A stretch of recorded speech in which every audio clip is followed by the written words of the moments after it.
শুভ সকাল। আজকে আমি আমার নাস্তার জন্য যে রেসিপিটা তৈরি করছি এটা ডিম দিয়ে একটা রান্না। আপনারা দেখতে পাচ্ছেন আমি চুলায় প্যান বসিয়ে দিয়েছি এবং সামান্য এতে তেলও অ্যাড করেছি। এই পর্যায়ে আমি যে উপকরণটা দিচ্ছি এটা হচ্ছে সরিষা, আস্ত সরিষা। আস্ত সরিষাটা দিয়ে আমি তারপরে কিছু কুচানো পেঁয়াজ দিয়ে দিলাম। পেঁয়াজটা একটু নাড়াচাড়া করে এর কাঁচা ভাবটা চলে গেলে এই পর্যায়ে আমি দিচ্ছি একটু পেঁয়াজ বাটা, খুব সামান্য আদা বাটা এবং আধা চামচ রসুন বাটা।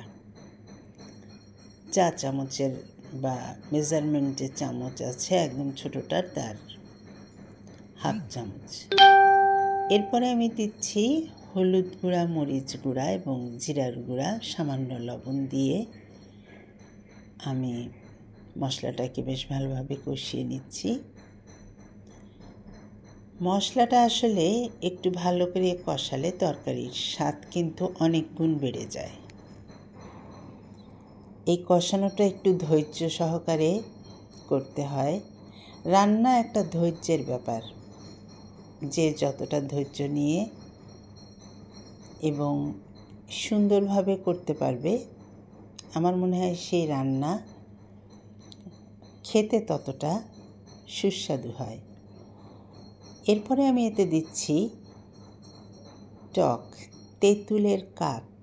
আমি এই জিনিসটা আগেই তৈরি করে রাখি, যেহেতু আমার বিভিন্ন রান্নায় তেঁতুলের এই যে তেঁতুল গোলায় যে ঘন যে পানিটা যে আমরা বের করি, কাঠ যাকে বলে, এটা আমি প্রিজার্ভ করে রেখে দেই এবং বিভিন্ন রান্নায় আমি এটা ব্যবহার করি।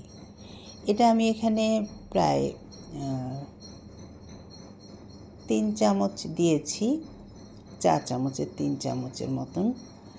আমার এই তেঁতুলটার টকের পরিমাণটা একটু কম, এক এক তেঁতুলের এক এক রকমের থাকে, এটা টকের পরিমাণটা একটু কম, সেই জন্য আমি 3 চামচ দিয়েছি। এরপরে আমি এখানে পানি অ্যাড করে দিচ্ছি, হালকা একটু গরম পানি। গরম পানিটা দিয়ে আমি একটু চুলার আঁচটাকে আমি একেবারে ফুল দিয়ে দেব, যাতে বলকটা ওঠে খুব ভালোভাবে। আপনারা দেখতে পাচ্ছেন যে চুলার আঁচের যে তাপের যেই ভাবটা বোঝা যাচ্ছে, তরকারির ঝোলটা বেশ টকবক করে ফুটছে।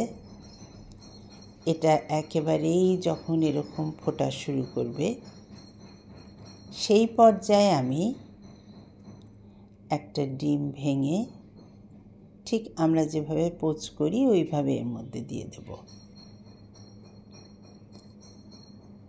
আমি আর একটা ডিমও ভেঙে নিচ্ছি।